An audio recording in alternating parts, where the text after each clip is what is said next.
All right, hello and welcome back to Silk Pod, reviewing Age of Attraction episode 8, the final episode on Netflix for this show.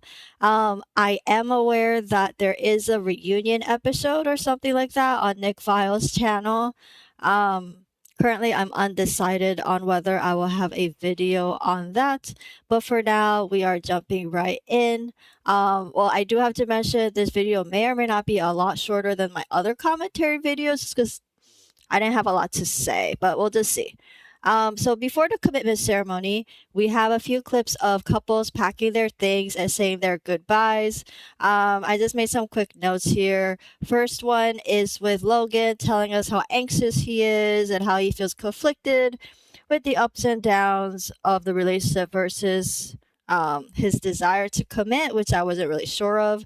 While he talks to Vanessa, she asks, like, are you like trying to break up with me? And Vanessa is clearly afraid of another failed attempt because of her past experiences. She says she's not blaming it on Logan, but she is wondering if she's just been delusional about dating someone who's 20 years younger. We'll go back to that when we get to that later scene. Then Netflix switches to Chris and Leah. Chris obviously says that he feels that the alone time will be valuable for him so that he can make a clear choice. He says he still cares for Leah. And then, of course, for Leah, she says that this is a bittersweet moment for her. And she has hope for the relationship, but she obviously doesn't want to pressure Chris because she is unsure about what the future will hold. Okay. Mm. And then for Libby, she mentions that she's glad Andrew brought up about his doubts and realities and concerns regarding the relationship, but she does fear that the age gap will be overwhelming for them both. And now that Andrew is voicing these concerns, it is starting to bring up questions for herself as well. Okay. Teresa and John. John leaves some flowers for Teresa. Of course, for Teresa, she values the alone time and feel that this will help her make a decision with her thoughts. John tells us that he is in love with Teresa and is all in, but he fears that Teresa will get in her head. And something that stood out to me was when Teresa said that she doesn't know if she has the strength to see this through. Because she has so many anxieties and fears around this age gap issue, so I don't know. Then the final scene before the commitment ceremony is with Derek and Pfeiffer, with Derek saying, it's really time to like take all these real concerns that Pfeiffer brought up into consideration. And then, of course, Pfeiffer feeling very unsure because she told us she's been putting these difficult questions off until recently because she wanted to be in the moment and enjoy the time, which I get it. Yeah. Pfeiffer feels that the time apart will help her make a clear decision. And Derek says that he respects that. And then Derek also says that they are at different points in their lives. So he does have some nerves around that. Even though it's kind of clear Derek is all in. It is what it is at this point. Okay, now let's talk about the commitment ceremonies. We start with John and Teresa. They both start with saying things we already heard a billion times at this point. John is all in. His worry that Teresa is basing her decisions and thoughts and feelings around things that he can't really control. Teresa is falling in love, but she has so many doubts and fears. At the ceremony, they both rehash their feelings together. And Teresa says that she hid the age thing from her kids because she was afraid of it becoming too real and that she can't be vulnerable with him in the world.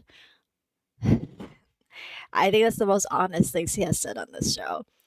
John is surprised for some reason, and he's just like, "You don't want to even try," and I put up a fight and I overcome these obstacles together. But I'm kind of like, was sure at this point that this relationship is over and Teresa is saying no to this. But then Teresa takes out a letter that she didn't read yet, written by her kids, addressed to John, and basically reveals that the kids support the relationship, never seen their mom so happy with someone else, and they're all good with it. John still says that the ball is still in Teresa's court, obviously, and she should make the final call about how she wants to move forward. And Teresa ends up saying yes to committing. Look, I said that out of all the couples in this series, that if I had to choose one, I would support Teresa and John. But I don't feel that so much anymore, just because Teresa is basically flipped her decision based on how her kids feel. And like, great, she validates her kids' feelings and they're important to her decision making, but ultimately it's to be her call. Like, I hate that it's all based on her fears, her insecurities, her anxieties around the AIDS thing, and not with like, well, what do you want to do? So I felt really iffy about that, but they decide to move forward. Next up is Derek and Pfeiffer. We already know that Pfeiffer has these fears about the future because she has no experience dating anyone with kids, and she would be giving up all of her things that she's so used to in her life for Derek. Derek tells us he wants to be empathetic, but he isn't sure if Pfeiffer can make the changes for him. And honestly, she shouldn't have to because she's so young. But okay.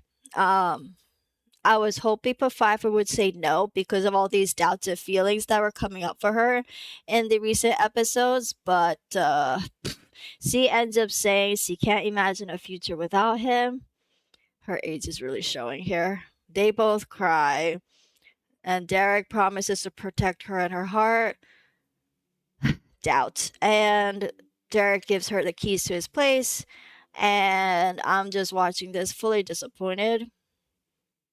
I really wish that Pfeiffer just leaned into her negative feelings about what she's giving up here, but it is what it is. I wish them the best. Not really.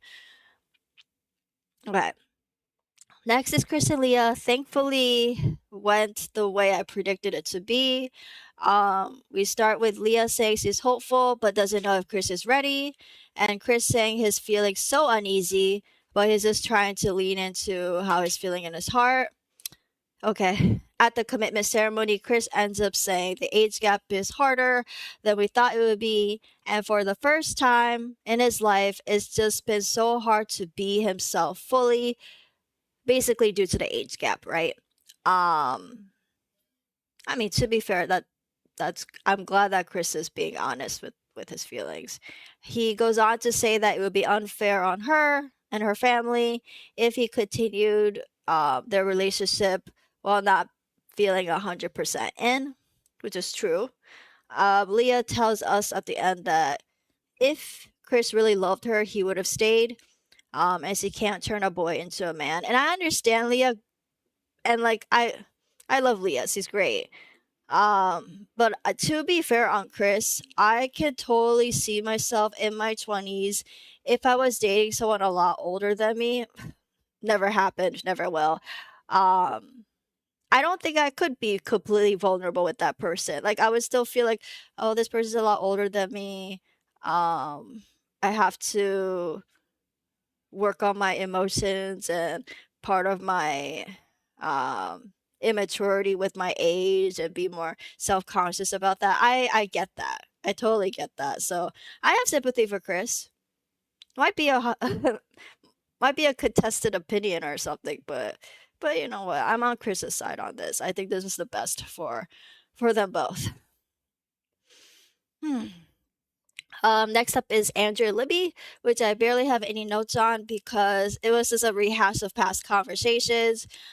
With Andrew recently having these legit concerns and his fear that he's taking away so much from someone in their 20s. Libby ends up writing a letter because he feels like she expresses her feelings through writing. Me too, but I felt like she basically wrote down exactly what she's been talking about, and she just ends up writing that she actually feels that Andrew adds more to her life, doesn't take away much from it. Um, and instead of doing the right thing, Andrew says that despite the doubts and challenges, he doesn't have doubts with his feelings. So they're moving forward. Um, they tell each other that they love each other. And Andrew tells Libby that he wants her to come over and meet his daughters, which I think is a terrible idea. Yeah, very disappointed in that as well. Like, fine, date, have fun, whatever, let the realities hit, then split ways is the ideal situation. But to introduce kids right away, I hate this so much. Um, but yeah, we'll just move forward because that's all I have for this couple. We end the commitment ceremony with Vanessa and Logan, which I almost totally forgot about. Because I assumed Logan would say no, and we're done, right? But yeah, there's a lot more that happens, which is a shocker. Vanessa starts talking about at the ceremony about how Logan was questioning the optics of their relationship on their date, but she still gave a chance after his apology. I thought as soon as he said that, that was a red flag already, because like, stop bringing up things that Logan did wrong over and over and over again. You resolved it, you move on. Like, the fact that he's dragging it is just that's a red flag for me.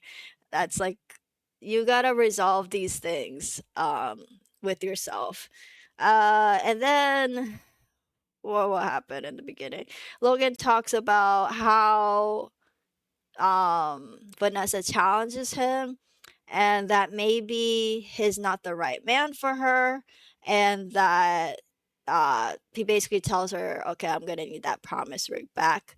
And at this point I was like, okay, as much as I predict what was happening so far is what I predicted, and we're ending it. But then I'm just still sitting there watching Vanessa and Logan still standing and talking to each other. I'm like, what's happening here? Like, why are they returned the promise ring? Like, what's happening? And then Logan does a complete 360 and talks about maybe he doesn't have to be the perfect man in general, but just has to be the right partner for her, and blah blah blah blah blah. And then he goes on his knees. The way I had to sit there and be like, what's happened? And even my boyfriend, who does not watch reality TV, when that happened, he just was like, wait, what is happening in this show? Like, he's really proposing to Vanessa. Yeah. And I'm just sitting there like, wait, what's happening? Like, I was like stunned. And then he puts a ring on her and they're all happy, and yeah, I really sort of recorded like my initial reaction when I was watching it, cuz I was stunned. I'm still stunned, but my hope is that they end it right away and it's don't even get to the marriage point, because there's no way. There must be something missing, because the vibe I kept getting from Logan throughout this season is that he doesn't want to be with her, but I don't know. I don't know. I don't know what's going on with this couple. Very bizarre. Um so we end with one couple successfully breaking up, Chris and Leah. I say successful because that's the best outcome for this show. Um Teresa is moving forward despite her insecurities and everything around the age gap. But Pfeiffer is dropping everything in her life and moving in with Derek. Crazy. And Libby is meeting Andrew's kids, which is a no-no. But I don't dictate their life. I'm just a viewer. And Logan and Vanessa, if all goes well, they will get married. This season is sick. This show is sick. I'm so over it. I don't even want to watch the reunion, but I probably will. But anywho, that was all 8 episodes of Age of Attraction. I'm hoping there will not be any new seasons for this series because it's ridiculous and toxic and disgusting. But that was all. Thanks for stopping by, and I'll see you in whatever I record next. Bye.